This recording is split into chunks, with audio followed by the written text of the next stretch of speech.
Well, our speaker today has become an annual speaker for us, and we all know him well. 2 years ago, Bill Maiden and Dave DiNucci talked to us about computers. Last year, Dave shared with us some skillfully edited clips from 15 hours of raw footage from the Beyond Belief conference of November 2006.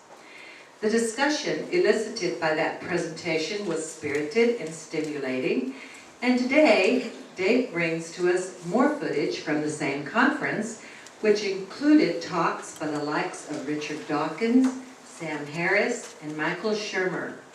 Dave is a native Oregonian, and after earning his BS in computer science from TSU, he worked for Portland Public Schools as a programmer and data systems coordinator.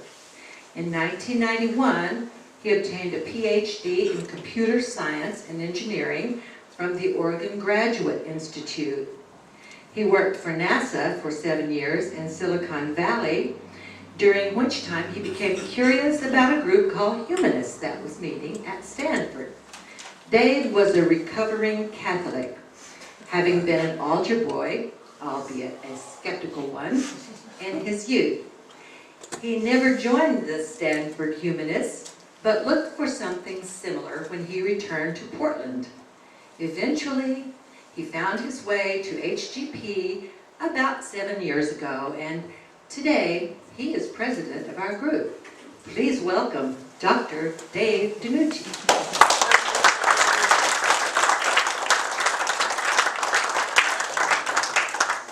Thank you. My last time that I presented this, even after I gave the presentation, I had people coming to me asking me, well, how did you get invited to that great conference that was held here? And I didn't get invited to it. I just want to make that clear. This is basically, when this conference was held, they just recorded it from beginning to end and put, it was actually 19 hours of video onto the internet. And when I found this video, I found it very interesting, but actually, I mean, I'd refer other people to it, and they'd say, I don't want to wait through 19 hours to find good stuff. So I thought it would be worthwhile to edit it down for this group, and I called the people responsible, the first person you see introducing the conference. He called me on the phone and said, yes, Dave, it would be okay for you to present this to your group, as long as it doesn't detract from any money we might want to make off this in the future. So let's not, I mean, I don't think there's a fear of that now. There's actually been a follow-on conference that was held last year in 2007, November.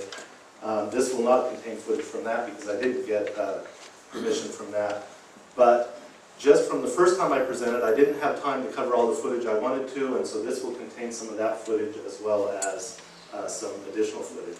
So I have broken this down into the first section, which is kind of a debate between Sam Harris, who's kind of one of the new atheists, and you might call him a militant atheist, and another person who's from Caltech, who's much more mild about the necessity of, you know, quashing religion and kind of putting it down and getting rid of it, not to mention perhaps more realistic about the possibility of doing that. I think we'll see there some of the things that we hear often when we have discussions about atheism versus humanism and all those kinds of things. We'll see some of that in the first talk. So that'll go on for 20 minutes. Then there's a second 20-minute section, which is actually the section that I wanted to show last time I was here. And it's about, so if we were to get rid of religion, what would replace it? I mean, would science really do the trick? And then the third section, which will be with whatever time we have left over, it can either be 5 minutes long or 15 minutes long. It's some more lighthearted stuff by Michael Shermer and just how we believe some of the things that we believe. So it's kind of from more serious at the beginning to in the middle, I would call it more uplifting and looking to the future, and the last part is kind of more lighthearted. So the first part, you might recognize a few little pieces here if you saw the talk last year, but most of it will be novel.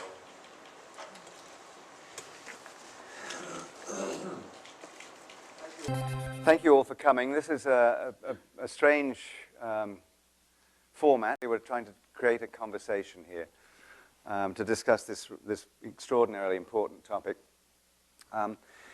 We are, as you can see, filming this. This is a Science Network production. The Science Network has its headquarters here at the Salk Institute. The idea is to build a multimedia programming platform that will be a trusted destination for those concerned with science and its impact on society. We're also doing this in conjunction with the Crick Jacobs Center here at the Salk. And there's a couple of people I'd like to recognize in the audience. One is Rita Bronowski. Rita, good morning. How are you?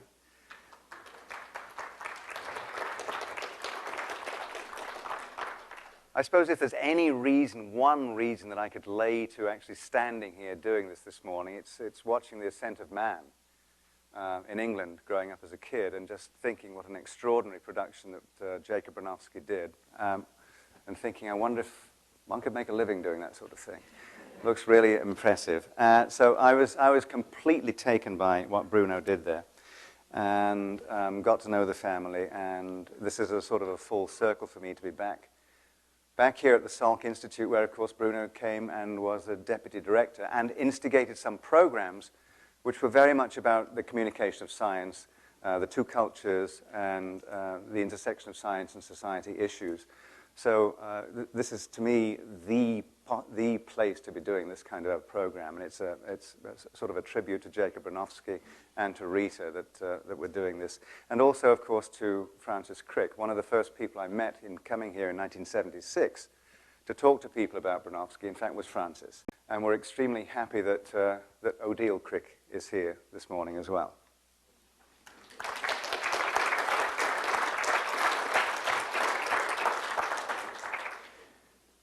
Let me just explain the format. We're covering three basic themes. The first one is the clash of cultures, religion and science. Is this, in fact, a zero-sum game, or is there some compatibilist position that we can find? The second broad theory, the broad thread, is can we be good without God? So how do you get morality? Is there some evolutionary explanation, or do we actually have to have a religious explanation? And the third strand is, if not God, then what? What do we do in terms of these, what people have called spirituality? What do we do about meaning? How do we talk about purpose? What do you do, in fact, as we say in the program here, can science help us create a new rational narrative as poetic and powerful as those that have traditionally sustained societies? Those are the three basic topics that we'll be dealing with. That if religion really were a genuine branch of intellectual inquiry, it would function by the same rules. We would have people's certainties about their religious doctrines scaling with the evidence and the arguments that could be marshaled in support of those ideas. And we fundamentally find that that's not what's going on in religion. So briefly, my argument on that subject is that where we have reasons for what we believe, we have no need of faith. And where we don't have reasons, or we have bad ones, we have really lost our connection to the world and to one another. It is rather more noble to help people purely out of concern for their suffering than it is to help them because you think the creator of the universe wants you to do it, or will reward you for doing it, or will punish you for not doing it. The truth is that not even fundamentalists like Haggard can take the God of the Bible at his word, given how sadistic he is in certain books of the Bible, like Leviticus and Deuteronomy and Exodus and 2 Samuel. So even our fundamentalists have effectively edited the Bible by their neglect of many of its passages. And how do we do this? Well, we edit the Bible we cherry pick it based on our own ethical intuitions, and a larger conversation about ethics and human happiness that has developed in the last 2,000 years. In the past couple of days, I've heard the following claims, and I'm caricaturing slightly, but here they are. There's the claim that God doesn't exist. There's the claim that belief in God, or religious faith, or perhaps particular religious doctrines, are responsible for all sorts of bad outcomes that we don't like suicide bombing or interference with scientific research. And then there's the at least implicit suggestion it's a good, practical, workable strategy to try to ameliorate these bad outcomes by converting the world to secular humanism. So the thought is that there's something like a straight line from, I take it, from those three propositions, from 1 to 2 to 3. The thought, I guess, is something, you can explain to me if I'm wrong about this, that religious faith is irrational. Irrationality, of course, is bad, and this badness in belief leads to badness in action. So we have, boy, a real simple, straightforward explanation of why there's suicide bombing. Now, I'm an atheist. I've been an atheist since about, I grew up in a religious family, but have been an atheist since about age 10, very unapologetic about it. But I don't think that the truth of atheism generates answers by itself to those claims 2 and 3. Instead, very specific empirical evidence is required. Now, about 2, the claim that religious faith or particular religious doctrines lead to the various bad outcomes that we've been talking about. Well, I think there are just some basic sort of methodological points here that need to be made.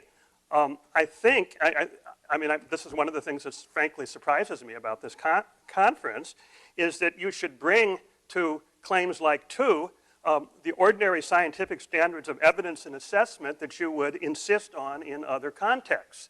And I'm afraid I haven't seen much of that at this conference.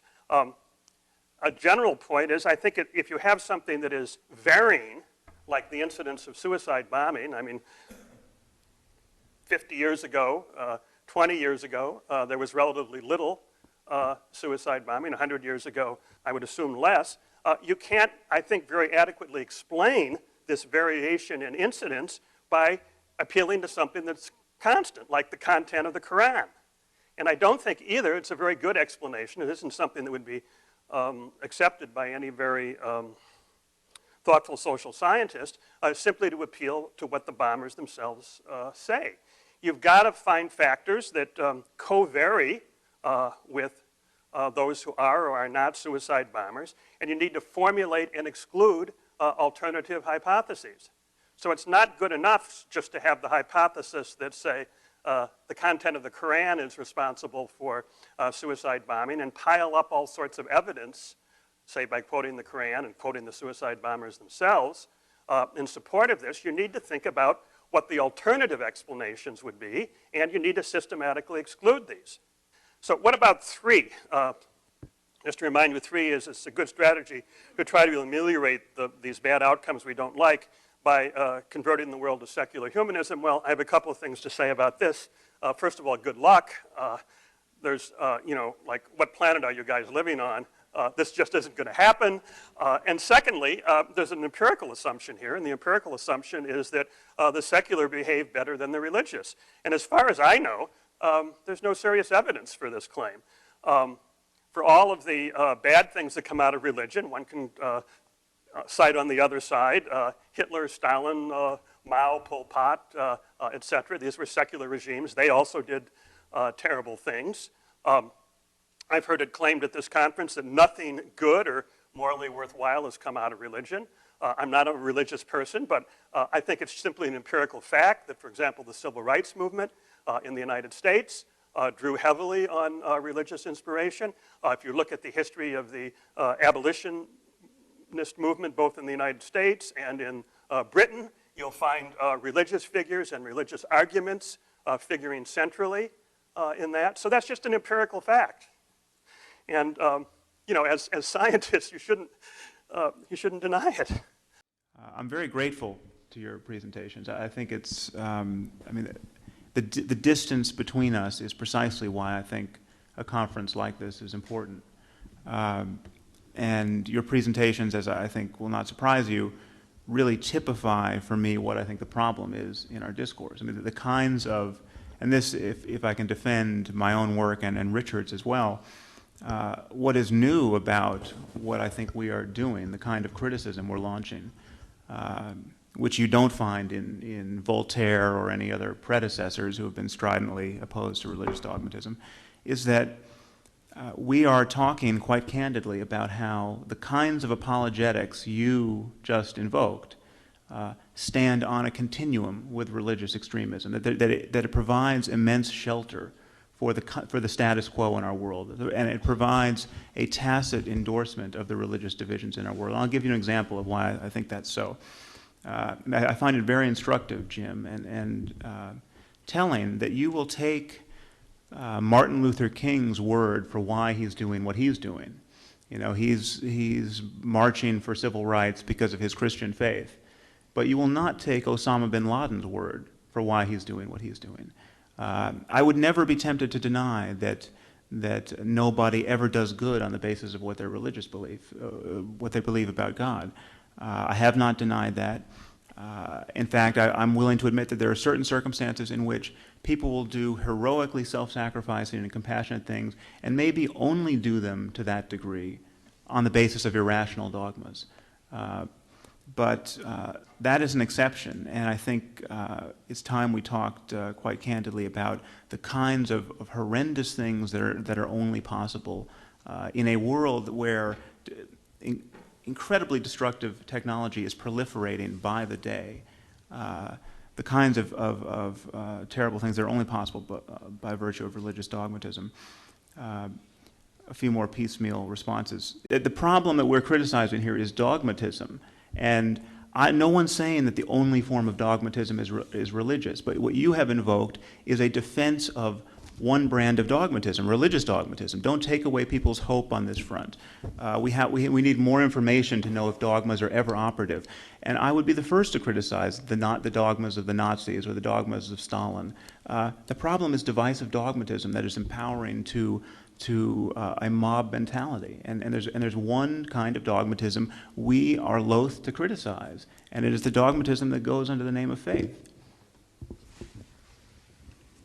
Do you want to respond? Well, I'll respond to the parts that are relevant to me. First, you won't be surprised, Sam, since you think that I'm part of the problem and you're the solution, that I think you're part of the problem. In fact, I think you and Richard are remarkably apt mirror images of the extremists on the other side, and that you polarize each other, and that you and they polarize each other, and that you generate more fear and hatred of science by doing so. As for not taking away the patient's hope, I'm really tired of the invocation of this thoroughly specious analogy to Nazism. Of course, there are rallies in Tehran today that are actually quite like Nuremberg rallies, and I'm worried about them too. But you haven't taken up the more serious challenge. For example, how is it that religion played a relatively small role in the calamitous 20th century, in which scores of millions of deaths occurred because of nationalism, because of communism, because of fascism. You just want to wave your hand and say, oh, well, that's religion too. I do not consider that an example of intellectual honesty, to just wave your hand and say, well, that's religion too. It isn't religion. It's something different. And you are unwilling to take an empirical approach to the question of whether religion does or does not do more harm than good. It's just not true. To take that specific challenge, that religion had not much to do with the great travesties of the 20th century. You take the Holocaust. Now that is generally argued as an example of a secular problem. Anti-Semitism in Germany at that moment was an expression of a secular hatred.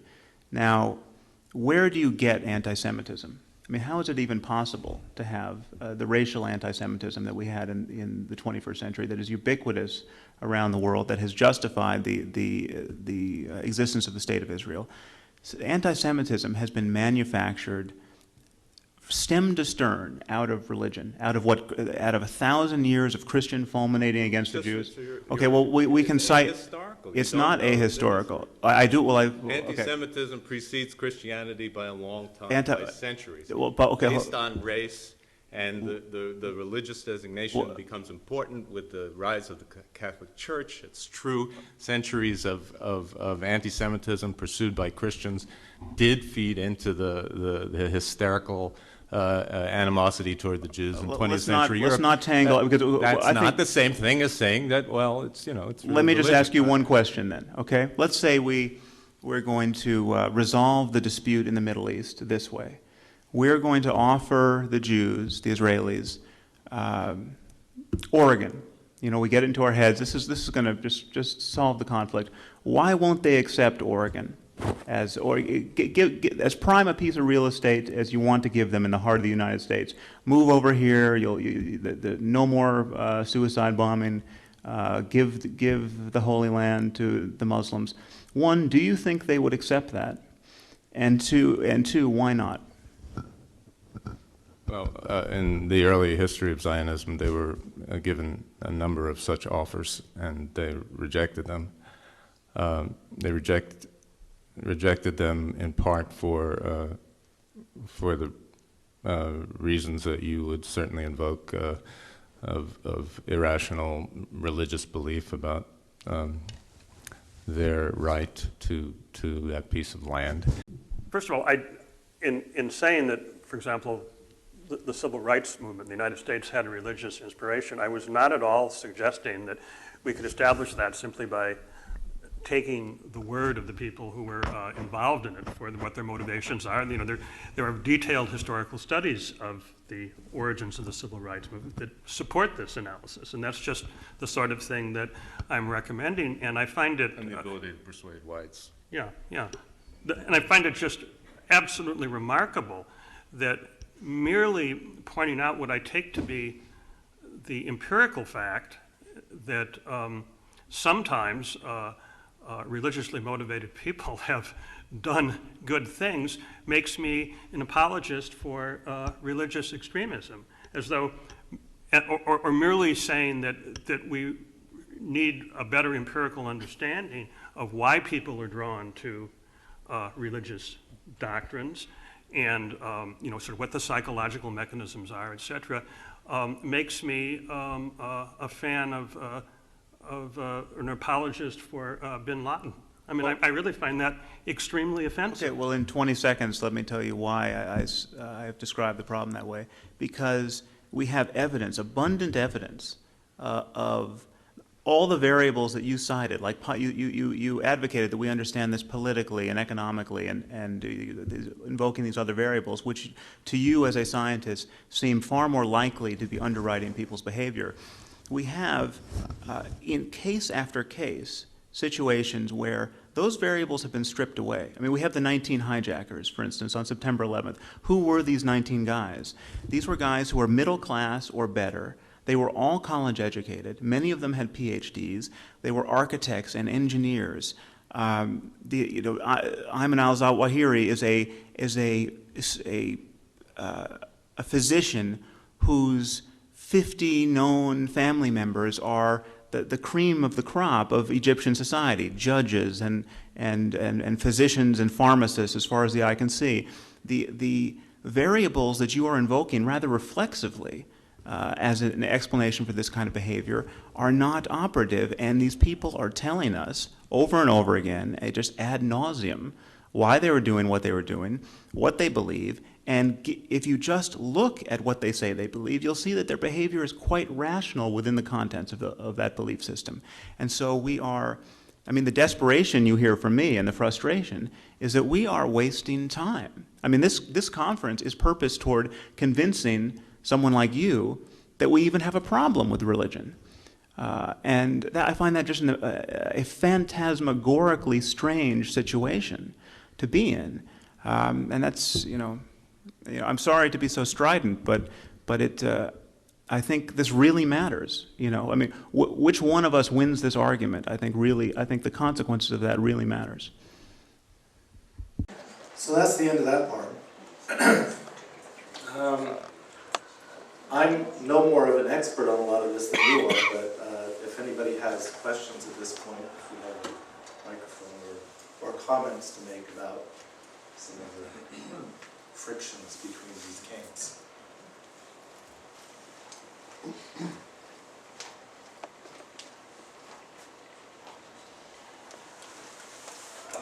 I think I'm wondering, and my major was social studies, and I was a teacher, when they just get down to one word, like religion, and we have, for example, Vanessa Redgrave, a communist in London, very famous performer, saying, we all know that the world's economics are controlled from a tower in Manhattan. Then we have the US government telling us that it had no idea that 9/11 could ever be imagined. So in other words, the economics, who's in control, what does the US government control, what is hidden, what do we do as voters when we think we have power? All of these are related as I see it. And when they have a type of debate like this, they seem not only to be skirting what really goes on in the minds of all sorts of people, rich and oppressed, they don't seem to be on subject. And I don't know if I'm the only one in the room who feels this, that they seem to have narrowed it down to, well, words, if you want Shakespeare. And I think, well, why don't they get down to motivation? Why do we do what we do? And why did the 19 do what they did on 9/11? And unless they're going to talk about motivation, even though they're scientists and highfalutin, and I admire, their degrees and their status, etc., I don't think they're talking to what really goes on in the world.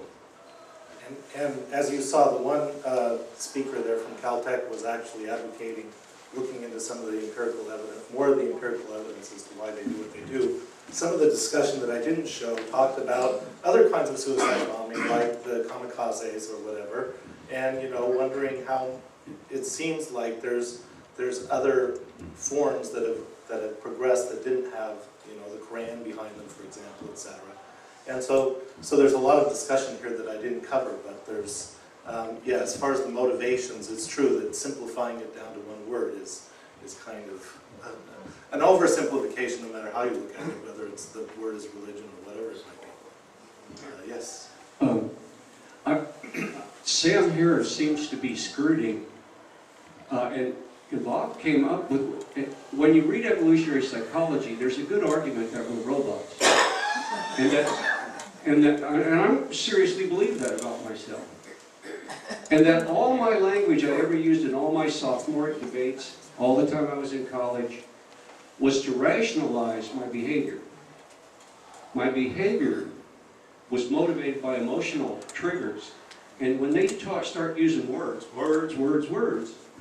to explain why some crazy person, a little chemical switch flips, and he's willing to kill himself. What causes that switch, that chemical switch to switch, is what I think that they need to start talking about. And Sam Harris almost says it, but he's ducking it. He's really ducking that. Our reason can't be trusted. And there's a comment later on by Michael Shermer who talks about how so much of what we do, we come to some belief conclusions in any way that we come to them. And then we explain them, and scientists are just awfully good at explaining them more than having a better basis necessarily of coming up to the proper answer. Yes.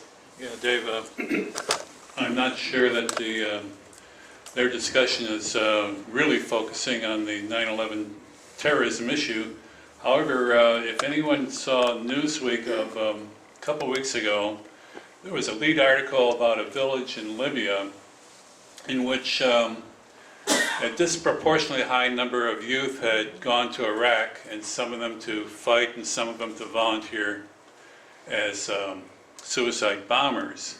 And what was interesting is, aside from questions of religion, which actually I don't remember as well from the article, was the fact that this village had historical memory going back to the early 1800s when the United States first had to confront the Barbary pilots and had come to that town and had come to a couple other towns in Libya to, well, the U.S. Navy came there first to burn down one of their ships that had been captured by the pirates, and they did a sneak raid and such. But these people in the village remember that as a living history, and whereas I would normally think of a non-religious reason for terrorism is to strike back at the U.S. imperialistic economic oppression of the Middle East, which involves in all sorts of deaths, collateral damage, human deaths for whatever reason or other while we're looking for our oil.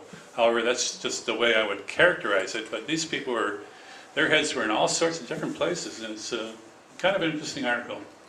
And I'm going to move on here in a minute, but it seems that, I mean, there's a whole different range of things that people take into account in motivating their actions, and those can be over space and over time. I mean, different people reach different amounts into the history to justify, you know, the reasons for the battles, et cetera, that they're in right now. I think I was having a discussion with Joanne once about how, you know, how each of us has a different length of memory, so how can we justify a certain length as being the right length of taking things into account that justify fighting, et cetera.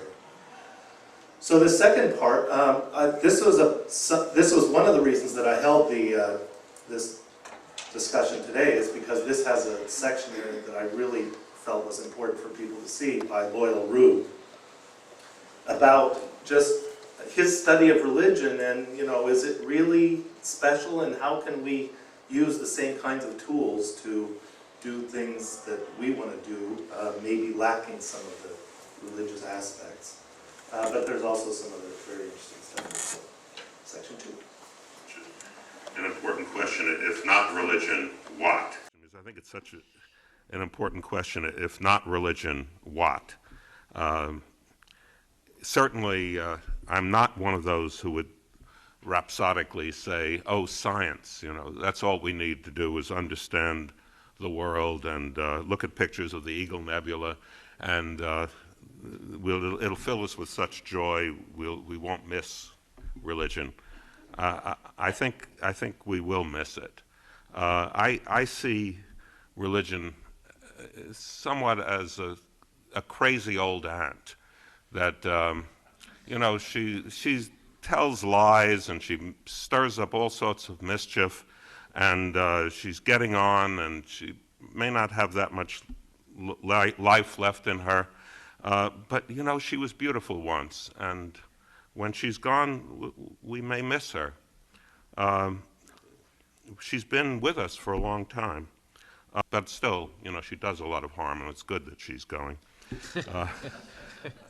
The desire for myths and for consolation is something science can't provide, the sense of magic about the world.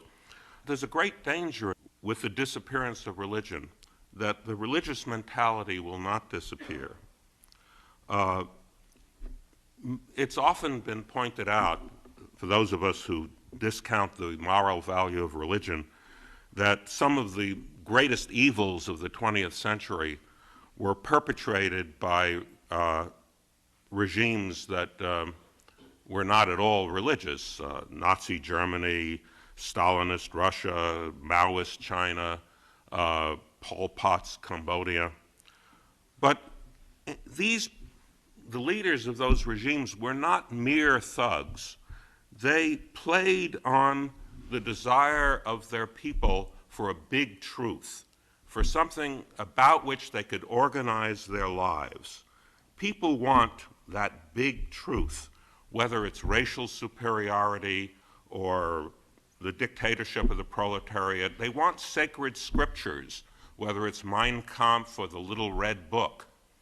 And that danger, I think, is not very different from the danger posed by religion. It's the danger of the religious mentality that wants something transcendent in our lives that will join us together with other people who are like ourselves and will answer all the difficult questions about how to balance one thing and another in our lives. In opposition to that, the reasonable person, the scientist, what can we offer? We can offer just a lot of little truths. These little truths which we pursue individualistically, not in communions, these do not provide that excitement that the religious mentality hungers for. Dan Dennett, one of the more memorable phrases of his book, Breaking the Spell, is this thing, belief in belief. There are many people who don't actually believe in religion, but who believe in belief in religion in the sense that they get a nice, warm, fuzzy, glowy feeling when they come across religion. They think it's a good idea for other people to be religious, although, of course, we're much too intelligent to be religious ourselves. But nevertheless, it's a good idea that there is religion around.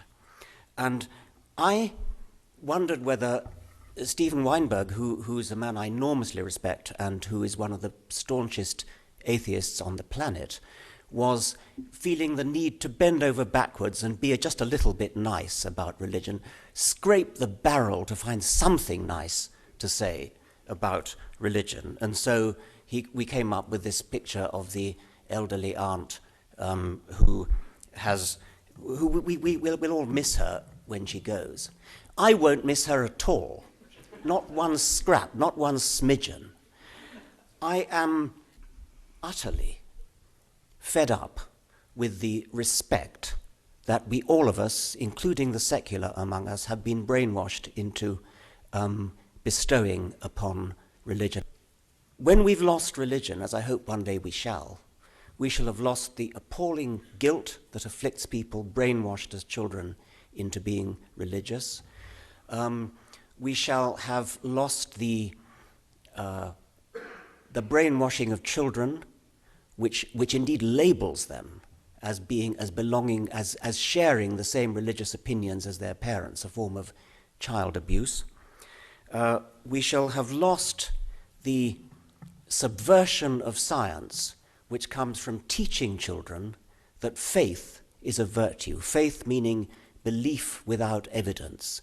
Children are systematically taught that there is a higher kind of knowledge which comes from faith, which comes from revelation, which comes from scripture, which comes from tradition, and it's the equal, if not the superior, of knowledge that comes from real evidence. Can I have one last comment on Richard Dawkins? It'll be quick. I was in the back row as you spoke, and so I could see sort of the whole room as the words came out of your mouth, as beautifully as they always do, and as articulately as they always do. And let me just say, your commentary had a sharpness of teeth that I had not even projected for you. And so I felt you more than I heard you. And I asked the question, you're a professor of the public understanding of science, not professor of delivering truth to the public. And these are two different exercises. One of them is you put the truth out there, and like you said, they either buy your book or they don't. Well, that's not being an educator. That's just putting it out there. Being an educator is not only getting the truth right, but there's got to be an act of persuasion in there as well. Persuasion isn't always, here's the facts, you're either an idiot or you're not. It's here are the facts, and here is a sensitivity to your state of mind, and it's the facts plus the sensitivity, when convolved together, creates impact. And I worry that your methods and how articulately barbed you can be ends up simply being ineffective when you have much more power of influence than what is currently reflected in your output. I gratefully accept the rebuke. Just one anecdote to show that I'm not the worst in this thing. A former and highly successful editor of New Scientist magazine, who actually built up New Scientist to great new heights, was asked, "What is your philosophy at New Scientist?" And he said, "Our philosophy at New Scientist is this: science is interesting And if you don't agree, you can fuck off. In my view, all religious traditions are narrative traditions. They have at the core, at the center, way down deep, a myth, a story. The central story really brings together and integrates two different kinds of ideas. Every religious tradition has cosmological ideas, that is, ideas about how things are ultimately in the world, and every religious tradition has moral ideas, that is, ideas about which things matter ultimately for human fulfillment. Now, religious traditions bring these together in a centralized, integrated myth. That is to say, ideas about how things are brought together and confused with ideas about which things matter. And this is important because it provides the religious perspective with a cosmos that is infused with value, and it also provides us with values that have some sort of cosmic endorsement. The central myth of a cultural tradition provides us with a unified vocabulary that gives us an ultimate explanation for all facts. At the same time, it gives us an ultimate justification for all values. In religious traditions, what does that for us is metaphor. We have these metaphors that can somehow integrate facts and values. Now, the metaphor in the Abrahamic traditions, that is the dominant metaphor, is the metaphor of God as person, the personal God. This brings together facts and values. It provides the ultimate explanation for facts, the ultimate justification for values, because one God creates both the world of facts and the world of values. This is in the Abrahamic traditions. In Indian traditions, the Dharma is that kind of metaphor. In Chinese tradition, the Tao. In ancient Greek tradition, the Logos. These are notions that integrate fact and value. Once ideas are brought together into an integrated myth that brings together morality and cosmology, it's important for that story to get into the heads of everybody in the culture. And so religious traditions have developed all these strategies for refreshing the story, for maintaining the story, revitalizing the story. And these strategies I've indicated here, intellectual, institutional, ritual, experiential, aesthetic, together they constitute a kind of full court press on the consciousness, right? So that, okay, now here comes the sort of political and psychological motives, so that we can achieve personal wholeness, that is personal fulfillment, and social coherence. Now, it's my view that we've got to achieve both of those things at the same time, and that's tough, because in a way they compete with each other. Individuals are in competition with society. I mean, everybody wants more from the group than they're entitled to, and the group, for its part, is always demanding more of the individual than the individual has to offer. So personal wholeness and social coherence, while they are mutually dependent, they're also in conflict with each other. And so this is difficult to achieve both of those simultaneously. And now we come to the biological function. If we can achieve personal wholeness and social coherence simultaneously, we thereby maximize our opportunities for reproductive fitness. Here's a sort of typology of different forms of social organization. Originally, of course, our species lived in familial bands, small groups. It's only when we get to counterintuitively large social groups, then we need an articulate morality. And when we have an articulate morality, we have to have a story that will justify that morality. And so I think that's where religion originated, in that complex transition from familial bands to tribal alliances. There we got religion.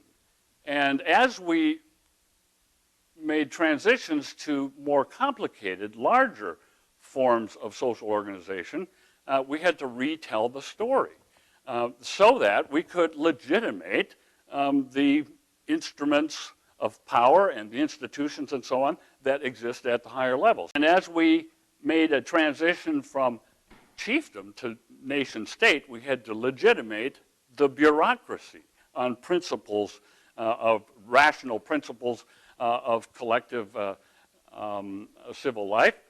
And so we had to have a new story to go along with the transition to the nation state. Now here's where I think things are getting really difficult. This is why I think our conversations here are so consequential. We're stuck really with a choice between transcending this insane notion of 181 sovereign, independent nation states that refuse to cooperate in any meaningful way at all. So either we make that transition to a global federation or else we default back. Here is a possibility for a new story that could somehow be consistent with a global federation. Okay, now here I'm basically talking about the story that Carolyn Porco and Neil were working on yesterday. That blows me away, that story. I mean, it just knocks me off my pins. I mean, I've been watching Cosmos. I still watch Cosmos, by the way. This is a great story. It's not a story of, it's not a dualistic cosmology. It's a naturalistic evolutionary cosmology. And it looks to me like there's possibility for a new morality. What we need then is the articulation of this new story. And then we have to develop the intellectual, institution, ritual, and aesthetic and experiential strategies to help articulate that story, to transmit it from brain to brain, and to celebrate together. And that, I think, is an exciting prospect. You know, by the way, when we opened our facility, I got a letter from a psychologist from the University of Pennsylvania. Hello, Dr. Tyson. I'm, Johnny Jones. I'm a psychologist specializing in the effects of things that make people feel insignificant. I thought, bummer of a job. Man, is that what you do for a living? And he said, needless to say, your show was the greatest elicitor of feelings of smallness I have ever seen. Will you allow me to conduct a survey on the people who visit your show? And I thought to myself, there's something wrong here, because why does he feel small, but when I look up in the universe, I feel large? Then I realized the problem was his ego was too large to begin with. He came to the problem thinking too highly of who and what he was to begin with, because then everything that happened in the show destabilized his self-image. Whereas I know that the molecules in my body are traceable to phenomena in the cosmos. And it's our 15 pounds of gray matter that figured this out. There's a kinship with the cosmos that resonates deeply with New Age thinking, but I'm not apologetic about that. It's what we find. If whatever we find resonates with whoever, go ahead, take it. But what I want to know is, we're in one of the greatest centers of neurophysiology. I want somebody to put electrodes on my head. And when I reflect on our kinship with the cosmos, when I do the calculation that shows that a 15-ton meteorite that we have in the center of the Rose Center for Earth and Space, it's an iron meteorite. When I do the calculation that shows that if you take all of the iron from the hemoglobin of the people in the tri-state area of New York City, you can recover that much iron out of their blood and realize that the iron from that meteorite and the iron from your blood has common origin in the core of a star. Tell me what part of my brain is lighting up, because that excites me. That makes me want to grab people in the street and say, have you heard this? That it's not simply, as Carl Sagan has said, we are star stuff, but there's a more poetic and I think more accurate way to say it. It's quite literally true that we are stardust. When it was announced that we were going to cancel the Hubble telescope, the greatest outcry to not do that was not the astrophysicists. It wasn't from within NASA. It was the public. It was all over the op-ed pages and the talk shows.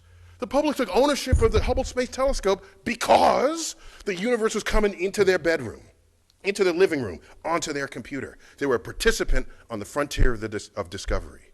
And as far as I can tell, if you let them know that it's not simply that we're in the universe, but in fact, given the chemistry of it all and the nuclear physics of it all, not only are we in the universe is in us. And I don't know any deeper spiritual feeling than what that brings upon me. And I just wanted to leave you with those thoughts. Thank you.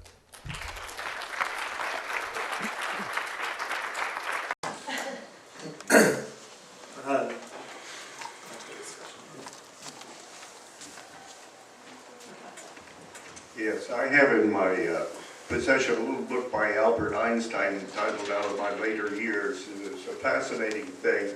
A lot of dispute over what Einstein actually thought. And you get into this because he frequently uses the term God and uses religion and so on, but he made it very evident that he had no personal God as such. So a debate ensued whether he was a pantheist or an atheist or something else. In it, he makes it very clear, as this last gentleman did, that it was the attitude, the fact that the universe was comprehensible and that he was very much a part of it that inspired him. And he termed this the religious attitude. Maybe somebody would like to comment. The fact is that human beings have that as a universality. It's common to all of us. Some scientists have been started to look for it deeply in evolutionary biology as well.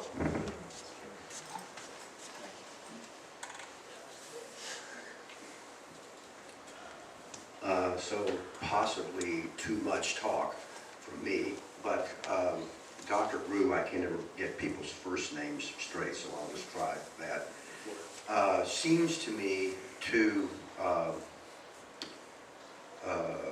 have given us the important key aspect, which is that the connection of these two interests is through mythology.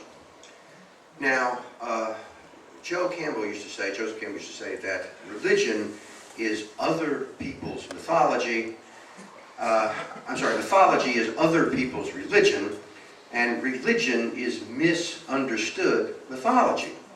Now, why is it misunderstood?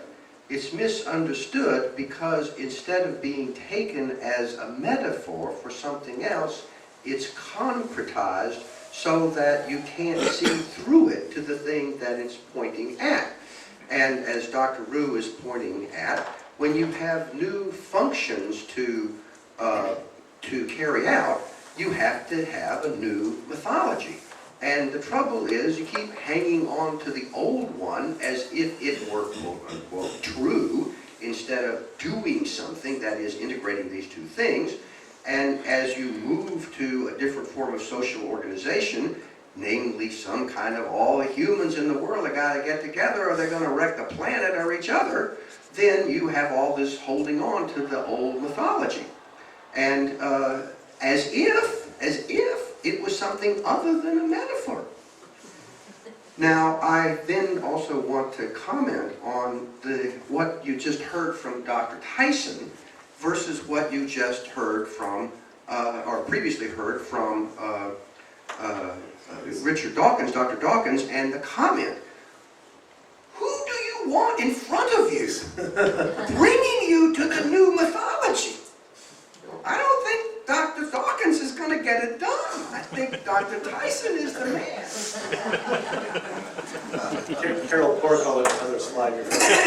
Tyson as our first, I don't know, reverend or something. I wanted to get back to the first segment about religion and the civil rights movement, because I was deeply offended by it being a Christian movement. But I'll just tell you that the institutional memory is very Christian, and it's very and it's very inaccurate. I go every year to the celebration of the Martin Luther King holiday, and it's at the Highland Church. And they come in there with more gospel stuff and more references to religion.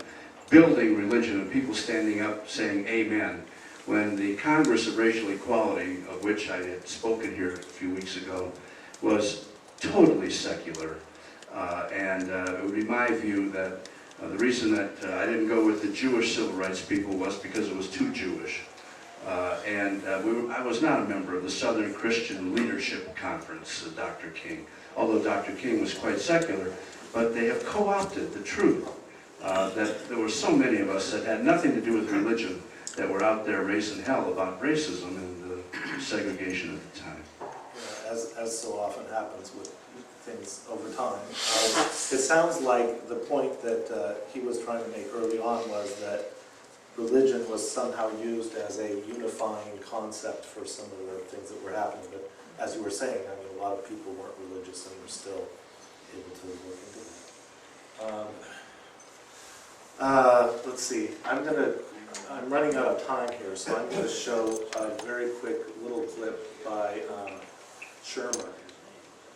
And if I can find it. This is actually from a different conference. There's another website on the web which you should really pay attention to called TED.com, TED.com. Has all kinds of great talks on all kinds of aspects. Jeff is actually the one who brought it to my attention, and then I found out that my sister belonged to a company that actually made the website. But this is a little bit from the talk that he gave there.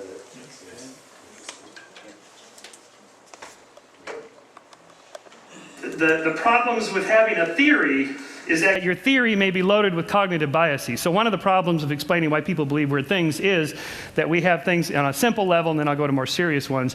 Like we have a tendency to see faces. This is the face on Mars, which was in 1976. So there was a whole movement to get NASA to photograph that area because people thought this was monumental architecture made by Martians. Well, it turns out here's the close-up of it from 2001. If you squint, you can still see the face. And when you're squinting, what you're doing is you're turning that from fine grain to coarse grain. And so you're reducing the quality of your data. And if I didn't tell you what to look for, you'd still see the face because we're programmed by evolution to see faces. Faces are important for us socially. And of course, happy faces, faces of all kinds are easy to see. You can see the happy face on Mars there. If astronomers were frogs, perhaps they'd see Kermit the Frog. Do you see him there? Little froggy legs. Or if geologists were elephants. Religious iconography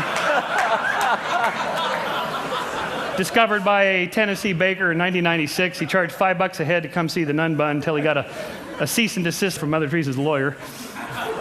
Here's Our Lady of Guadalupe and Our Lady of Watsonville, just down the street, or is it up the street from here? Tree bark is particularly good because it's nice and grainy, branchy, black and white, splotchy, and you can get the pattern-seeking. Humans are pattern-seeking animals. Here's the Virgin Mary on the side of a glass window in Sao Paulo. Here's the Virgin Mary made her appearance on a cheese sandwich, which I got to actually hold in a Las Vegas casino, of course, this being America. This casino paid $28,500 on eBay for the cheese sandwich. But who does it really look like? The Virgin Mary? Has that sort of puckered lips, 1940s era look. Virgin Mary in Clearwater, Florida. I actually went to see this one. There was a lot of people there of the faithful come to be in their wheelchairs and crutches and so on. And we went down and investigated. This to give you a size, that's Dawkins, me, and the amazing Randy next to this two and a half story size image. All these candles, so many thousands of candles people had lit in tribute to this. So we walked around the backside just to see what was going on here. It turns out wherever there's a sprinkler head and a palm tree, you get the effect. Here's the Virgin Mary on the backside, which they started to wipe off. I guess you can only have one miracle per building. So is it really a miracle of Mary, or is it a miracle of Marge? And then I'm going to finish up with another example of this with auditory illusions. There's this film, White Noise, with Michael Keaton about the dead talking back to us. By the way, this whole business of talking to the dead, it's not that big a deal. Anybody can do it. Turns out it's getting the dead to talk back. That's the really hard part. In this case, supposedly these messages are hidden in electronic phenomena. There's a reversespeech.com webpage in which I downloaded this stuff. Here is the forward. This is the most famous one of all of these. Here's the forward version of the very famous song. know, don't be alone there. It's just a sprinkling for the May Queen. Yes, there are two paths you can go by, but in the long run, there's still time to change the road you're on. Boy, can you just listen to that all day?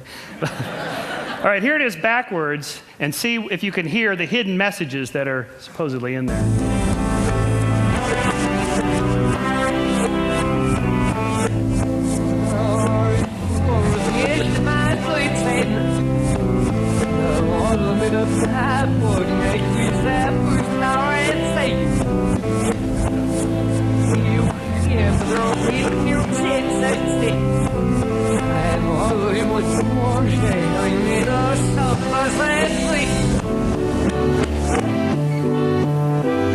What'd you get? Satan. Okay, well, at least we got Satan. Now I will prime your auditory part of your brain to tell you what you're supposed to hear, and then hear it again.